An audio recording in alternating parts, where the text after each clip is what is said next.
lõpetame seal ja siis proovige see vastus leida sealt, et see on päris väljakutse suurem, et osad jätsin, ma mäletan, eelmine aasta oli see küsimus, et see jäi vastamata paljudel.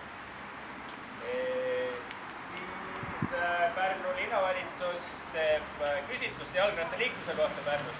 Olete kõik vastanud juba, aga hea, et kui meie Pärnu linna Facebooki lehel, siis leiab Pärnu rattaliiklus lehel. Ja siis